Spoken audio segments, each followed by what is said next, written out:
en la niñez. ¿Se lee bien o cerramos la puerta? Cerramos la puerta. ¿Tienen abierta o cerrada? Cerrada.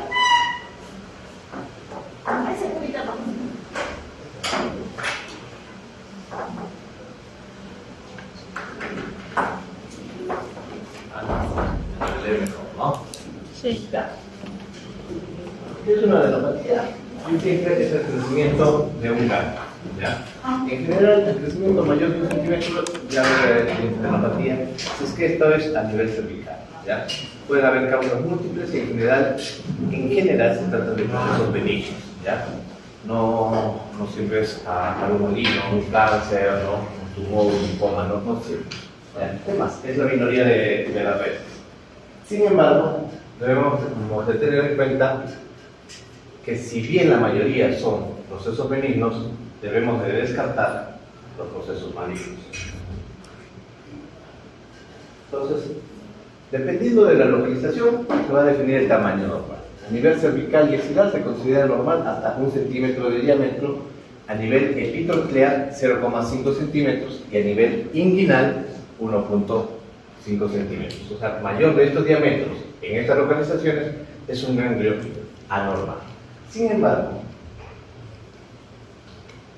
como criterio para algunas enfermedades, como por ejemplo Kawasaki, no es suficiente con que esté más de 1 centímetro, sino necesito que el ganglio sea mucho más grande, 2,5 centímetros, ganglio cervical único.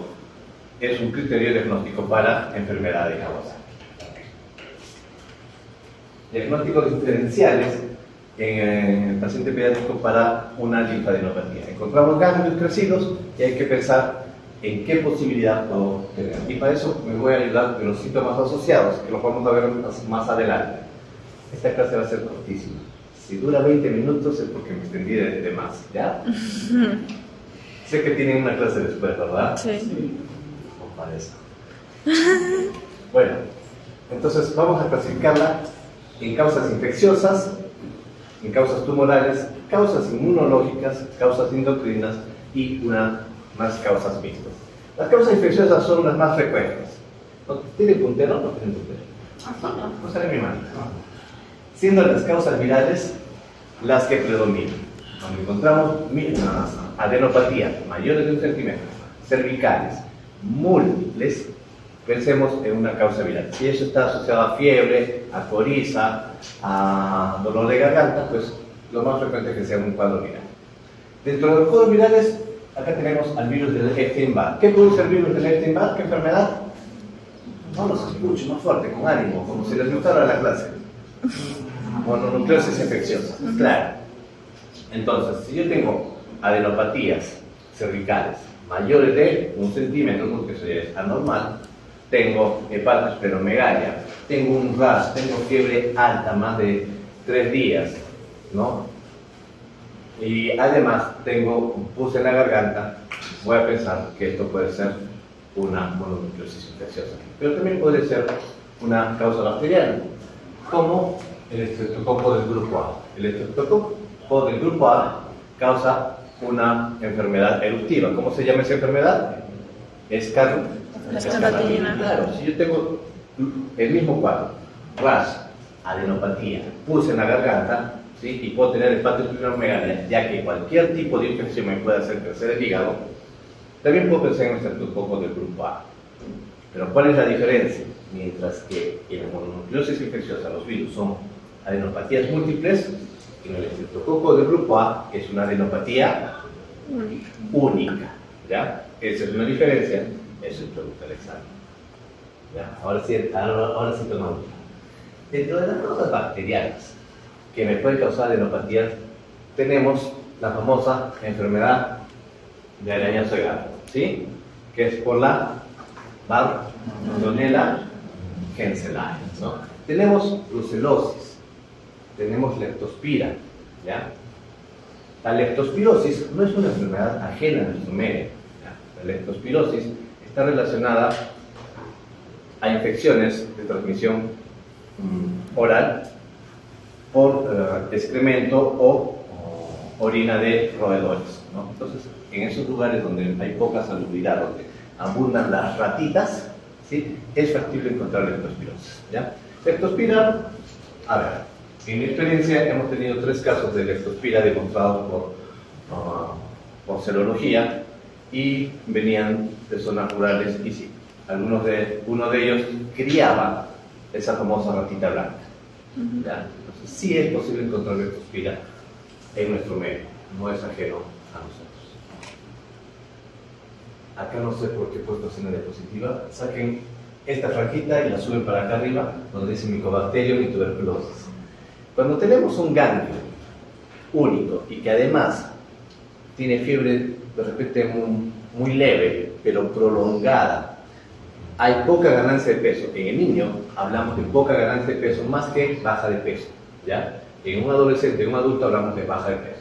Y tenemos baja de peso y un ganglio, ¿no?, bastante grande, más de 2.5 centímetros, único, cervical, también podemos pensar en tuberculosis, más aún si es que hay criterio epidemiológico. Vamos a las causas tumorales. Encabezan la lista 2 cosas: leucemia y linfoma, ¿ya? Ambos me causan adenopatías múltiples, y no solamente cervicales, voy a encontrar axilares, voy a encontrar epitocleares, en región occipital, cadena cervical posterior, voy a encontrar inguinal, adenopatías múltiples. Y obviamente algún otro síntoma. Por ejemplo, si fuera una leucemia, puedo encontrar petequias o equimosis, ¿verdad? Puedo encontrar una palidez marcada, porque en la leucemia bajan las 3 series. Y los ganglios están infiltrados por células malignas. Más malignas que el doctor que le está declarando en casa. Bien. ¿Es importante tener en cuenta la edad para llegar al diagnóstico diferencial de linfadenopatías? Sí. Entre los 2 y los 10 años de edad, las adenopatías, ¿no?, tienden a ser más grandes que a otras edades, ¿no? Y menores de 2 años se observa con mayor frecuencia a nivel occipital. Ojo, una consulta frecuente de los padres es: doctor, vengo, y por eso es el motivo de la consulta, vengo porque mi hijito tiene una bolita acá atrás. Uno se para, examina al niño y encuentra efectivamente una bolita de ahí atrás, ¿no? Si esta bolita es menos de 1 centímetro, ¿sí?, no tengo por qué preocuparme. Es un ganglio occipital, parte de la anatomía de todos nosotros. En el niño es más fácilmente palpable porque su panículo adiposo y el músculo que rodea el cuero cabelludo es mucho más delgado. Entonces es más fácil palpar, ¿ya? En nosotros no lo podemos palpar, pero igual existe ese ganglio. Entonces debemos de saber esto para tranquilizar a la mamá, porque les causa mucha angustia, ¿no? En los mayores de 2 años, ¿no?, a nivel inguinal y cervical son las localizaciones más frecuentes de linfadenopatías. Entonces podemos hacer una diferencia, punto de corte, 2 años. Los ganglios supraclaviculares y epitocleares son raros a cualquier edad. Vale decir que si yo encuentro ganglios acá, arribita de mi clavícula, o epitocleares, los voy a considerar siempre patológicos, ¿de acuerdo? Ameritan ampliar estudios. No los pasamos por alto. Entonces, ¿qué ganglios no vamos a pasar por alto? Los supraclaviculares y los epitocleares. Muy bien, pregunta de examen. ¿Por qué es importante saber? De repente no todos ustedes vayan a hacer oncólogos. Obviamente no todos van a hacer oncólogos. Pero es importante que yo detecte cuáles son los pacientes que sí debo de mandar, ¿no?, de referencia a un oncólogo para poderlos estudiar. Y estos son esos pacientes, ¿no?, los que tienen ganglios supraclaviculares y epitocleares. Se consideran entonces patológicos lo que pueden leer ahí, ¿no? Ganglios palpables a nivel supraclavicular, epitocleares, pero también cuando son en zona poplitea o iliaca, y los retroauriculares. Un ejemplo de enfermedad con ganglio retroauricular. ¿Quién me dice? Y es una exantemática. Muy bien, rubiola. Eso es clásico. Fiebre, un rash, ¿no?, en cara, parte superior del tronco, micropapular y además un ganglio retroauricular, diagnóstico rubiola. No tengo mucho que pensar. Es casi patognomónico esa triada. Bien, vamos a seguir haciendo el enfoque clínico. En neonatos no es tan frecuente encontrar adenopatías, y si yo las encuentro, pues obviamente voy a pensar que este es un palabacteria, ¿ya? Siendo los 2 gérmenes más frecuentes en neonatos el estreptococo del grupo B, o el Agaricteae, y el estafilococo aureus. En el primer año de vida, ¿sí?, además de lo que he pensado en el neonato, voy a añadirle enfermedad de Kawasaki. Entre 1 a 4 años tengo Staphylococcus aureus, tengo el estreptococo, el grupo A, el Piógenes, ¿no? El que causa faringitis purulenta. Debo pensar en micobacterias, puede ser la micobacteria tuberculosa o otras micobacterias atípicas, ¿no? Y también debo de pensar en Kawasaki. Recuerden que la enfermedad de Kawasaki es más frecuente en niños menores de 5 años. ¿Quién dijo meses? Para lanzarlos por acá. 5 años, ¿ya? En menores de 5 años. En mayores de 5 años, el enfoque va a variar un poquito. Yo empiezo a pensar en anaerobios, empiezo a pensar en toxoplasmas que tienen por ahí un gatito, empiezo a pensar en mononucleosis infecciosa, ¿no? Con Epstein-Barr. Puede estar acá el estreptococo del grupo A, ¿no? El Piógenes, ¿no? Y en enfermedad de arañazo del gato.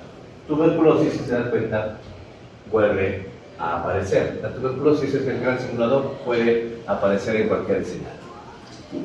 En niñitos más grandes, pues otras causas de linfadenopatías tienen los linfoblastomas, radiomiosarcomas, y empiezan a tallar ya los dos tumores más frecuentes en la niñez, leucemia y linfoma de Hodgkin, ¿ya? Entonces, dependiendo de la edad, va variando mi enfoque clínico. De 7 a 13 años, ya niños un poco más grandecitos, pues encabezan la lista tanto el linfoma Hodgkin como el no-Hodgkin. Ahora, les dije casi al principio que para hacer mi diagnóstico diferencial me tenía que ayudar de los síntomas asociados. Claro, no es lo mismo tener una adenopatía en un paciente sin fiebre que en un paciente con fiebre. O tener una adenopatía que se acompañe con un rash a tener una adenopatía que se acompañe de pus en la garganta, ¿no? Entonces los síntomas asociados me ayudan, ¿no? Fiebre, sudoración nocturna, pérdida de peso. ¿Qué me van a sugerir? Tuberculosis. Pero también me van a sugerir en un niño grandecito, 7, 9, 13 años, en linfoma, ¿no?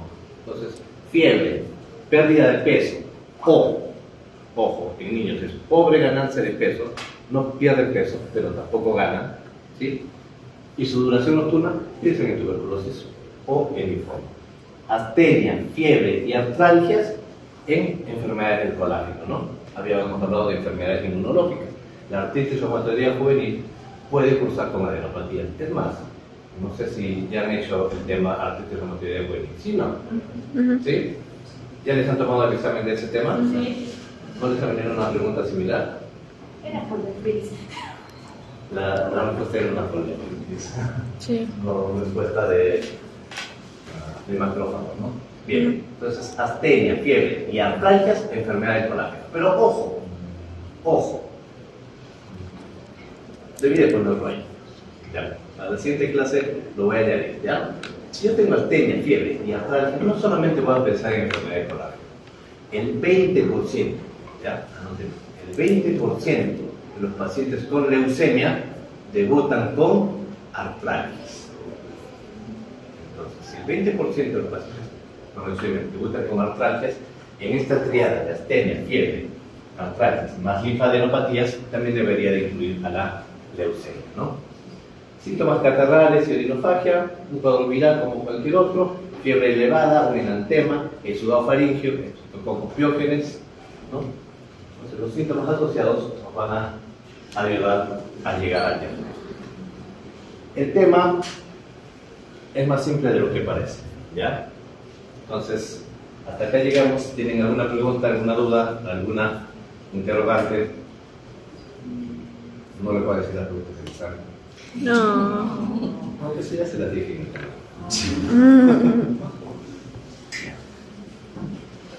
Cualquiera de estas cosas lo pueden encontrar en un cuadrito diferencial de diagnóstico diferencial.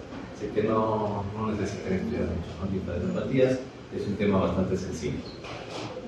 Yo no sé por qué iba solo, debería ir con algo más.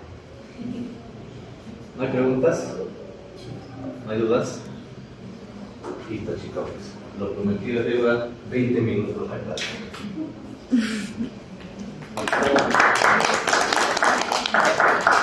Qué bueno.